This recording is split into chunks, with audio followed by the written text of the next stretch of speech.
You've been pouring into everybody else's cup while yours is bone dry. You've been showing up for your job, for your family, for your friends, for people who don't even appreciate you. But when was the last time you showed up for yourself? When was the last time you put your dreams first? When was the last time you said no to someone else so you could say yes to your own growth? Think about it. Really think about it. You wake up every morning and the first thing you do is start giving your time, your energy, your talents, your resources. You give at work until you're exhausted. You give at home until there's nothing left. You give to people who wouldn't cross the street for you. And at the end of the day, when you finally have a moment for yourself, you're too tired, too drained, too empty to invest in your own future. This pattern has to stop today. You cannot build the life you want by constantly depleting yourself for others. Yes, service is important. Yes, love is about sacrifice. But there's a difference between healthy giving and self-destruction. You've crossed that line and you know it. You feel it in your bones, in your spirit. In that quiet voice that keeps whispering that something needs to change, look at what's happening to your goals. They're collecting dust. Your dreams are on pause while you help everyone else achieve theirs. That book you wanted to write is still just an idea.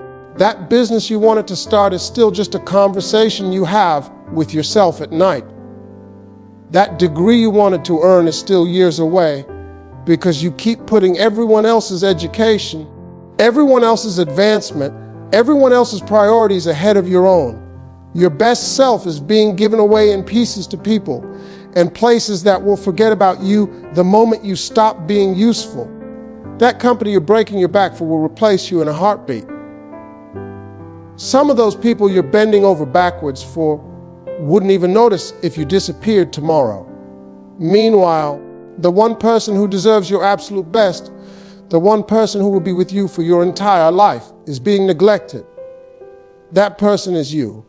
Starting today, you need to reclaim your energy. You need to pour back into yourself with the same intensity you've been pouring into everyone else. This doesn't make you selfish. This makes you smart. This makes you strategic. This makes you someone who understands that you cannot give what you don't have, and right now, you're running on empty, trying to fuel everyone else's journey while your own tank is flashing red. I don't have time. I don't have money. I'll start on Monday. After the holidays, after I finish this project, when the kids are older, when I'm more prepared, when the economy is better. Stop it. Stop it right now. Those excuses expired yesterday. Every day you wait is another day you're robbing yourself of the life you deserve. You've become a professional excuse maker, and you don't even realize it. You've got an excuse for everything. An excuse for why you haven't started. An excuse for why you quit. An excuse for why you're stuck in the same place you were last year, and the year before that, and the year before that. You've built an entire fortress out of excuses, and you're living inside it, wondering why your life hasn't changed. Here's what excuses really are. They're fear dressed up in reasonable sounding clothes. They're protection mechanisms your brain creates to keep you safe from potential failure, potential embarrassment, potential discomfort. Your mind would rather you stay exactly where you are, miserable but familiar, than risk the unknown territory of growth. So it feeds you these excuses that sound logical, that sound justified, that sound like valid reasons to wait. But let me ask you something. How many times are you going to use the same excuse? How many New Year's are going to pass with the same resolutions unmet? How many birthdays are going to come and go with you being the same person, in the same situation, with the same complaints? At some point, you have to be honest with yourself. These aren't reasons. They're cop-outs. The time excuse is the biggest one. Everyone has the same 24 hours. The person who's building an empire has 24 hours. The person who's raising kids and getting a degree has 24 hours. The person who's working 2 jobs and still finding time to invest in their dreams is 24 hours. You have time for what you make time for. You find time to scroll on social media for hours. You find time to watch entire seasons of shows in a weekend. You find time for what matters to you And the painful truth is that you haven't made yourself matter enough yet. The money excuse is just as hollow. Some of the greatest businesses were started with nothing. Some of the most valuable skills can be learned for free on the internet. You can read books from the library. You can watch tutorials on YouTube. You can start small, start scrappy, start with what you have right where you are. Waiting until you have more money is just another way of waiting forever, because there will always be bills, always be expenses, always be something else that money needs to go toward. The excuses have to end today, not because I'm saying so, but because your future depends on it. Every excuse you make is a brick in the wall between you and your dreams. Every time you say later, you're saying never. Every time you say you can't, you're training your mind to believe it. Your excuses have expired, and it's time to trade them in for action, for commitment, for the decision that no matter what, you're moving forward. I don't care what happened to you 5 years ago, 5 months ago, or 5 minutes ago. What happened to you was real, but you cannot use it as furniture in your life. You've got to get up, dust yourself off, and decide today that your past does not get to write your future. Your history is not your destiny. Too many people are living in yesterday. They're replaying old hurts like they're stuck in a loop. He left me. She betrayed me. They rejected me. I failed. I lost everything. I was abused. I was overlooked. I was broken. And yes, those things happen. I'm not diminishing your pain. I'm not saying it wasn't real or that it didn't hurt. But I am saying that you cannot set up permanent residence in that pain and expect to move forward. You've turned your pain into an identity.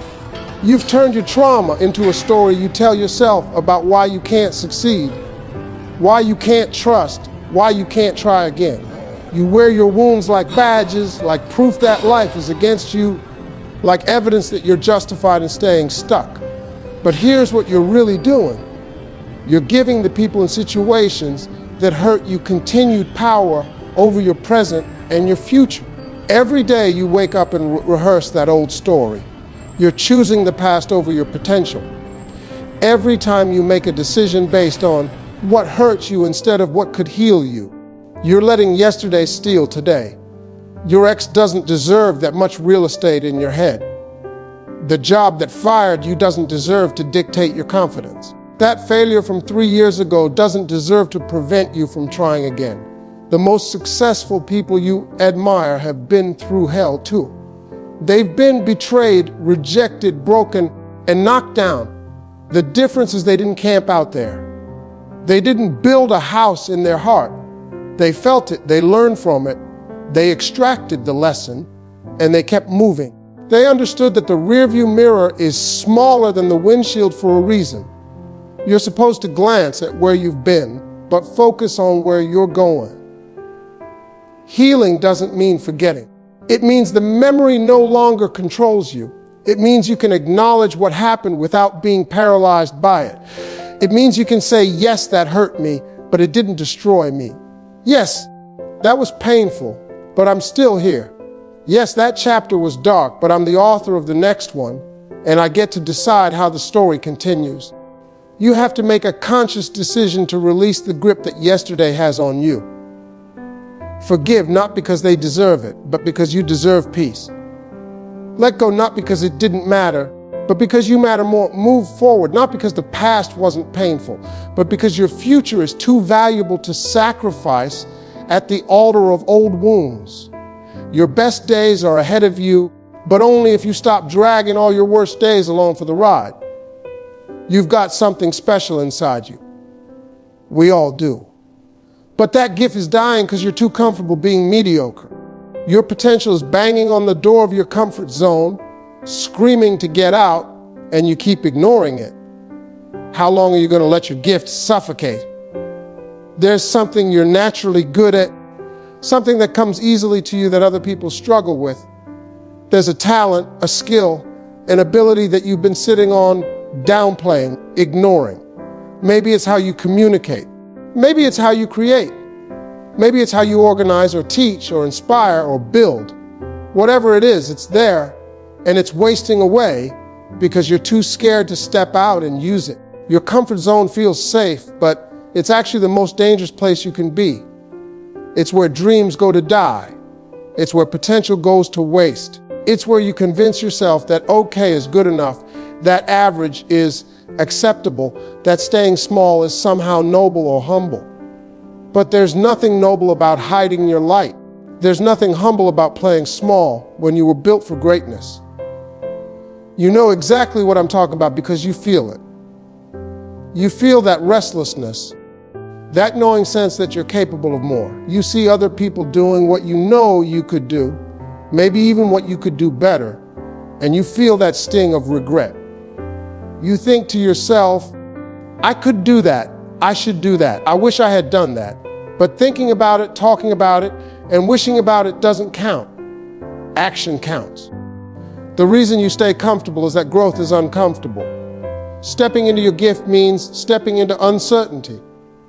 It means risking failure, risking criticism, risking the possibility that you might try and it might not work. So you stay where it's safe, where it's predictable, where you know exactly what each day will bring. But safe and predictable won't get you to extraordinary.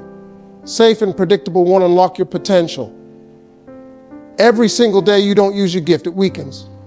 Every day you choose comfort over courage, your gift gets quieter. It's like a muscle that atrophies when you don't work it. You were given that talent for a reason. You were given that ability so you could use it, so you could share it, so you could build something meaningful with it. But instead it's buried under fear, under doubt, under the weight of a comfort zone that's become a prison. What would happen if you actually went for it? What would happen if you took that gift seriously, invested in it, developed it, and put it out into the world? What would happen if you stopped making excuses and started making moves? I'll tell you what would happen. You'd discover that you're capable of far more.